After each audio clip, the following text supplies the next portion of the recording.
All right, students, this is a lesson on equivalent fractions. So you might recognize these pieces from our classroom flip over fractions game. So I want to talk a little bit about what equivalent fractions are. Really, equivalent just means equal. So what we're looking at is equal fractions. So the first one I want to show you is we're looking at, here's a half, right? I want to show you, if we take these two 1/4 pieces or 1/4 and I put them over this 1/2, we have 2/4 equals 1/2. You can see they're the same size. 2/4 is equal to 1/2. So those are equivalent fractions. So I would write it like this. 2/4 equals 1/2. This is the equivalent fraction, and this is what it looks like. 2/4 equals 1/2. Here's another one. I'm looking at 1/3. I can find another equivalent fraction. I can take these 6 from over here. 2/6 fit just perfectly over this third. Here's a third, here's a third, here's a third. 2/6 fit right there, just perfectly. I can write it like this. 2/6 equals 1/3. So you might notice something about these numbers. 2 is 2 times 1 and 4 is 2 times 2.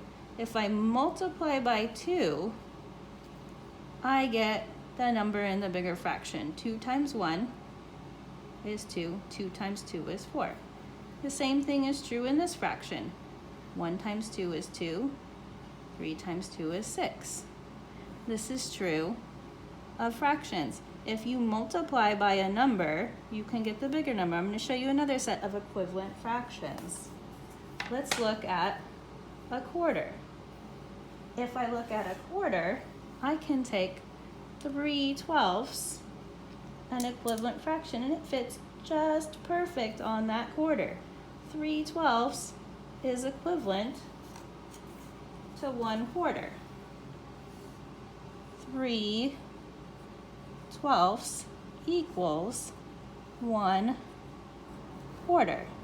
You can see they fit perfectly.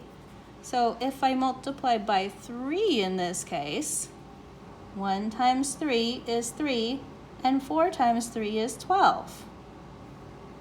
You multiply both these numbers by the same number, you get an equivalent fraction. And I'm going to show you one more.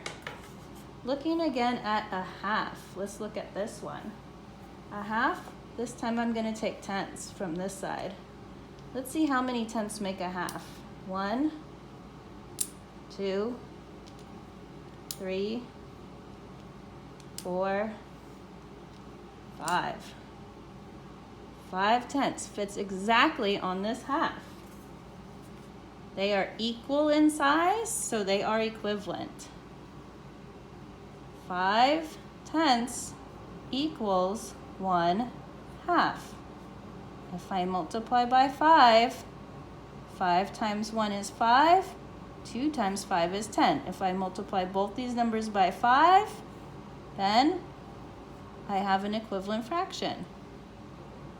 Other equivalent fractions for 1/2, if I look down this row here, anything that lines up equally with this row to a half. You cannot have equivalent fractions for a third. 2/4, we said, 3/6, 4/8, 5/10, and if it was lined up correctly, 6/12. And if you would find out if you multiply them, you would see that they multiply evenly to make equivalent fractions. Isn't that cool? Any questions, email me. I'll be happy to answer, and I can do a second equivalent fraction lesson for you. Thanks, guys.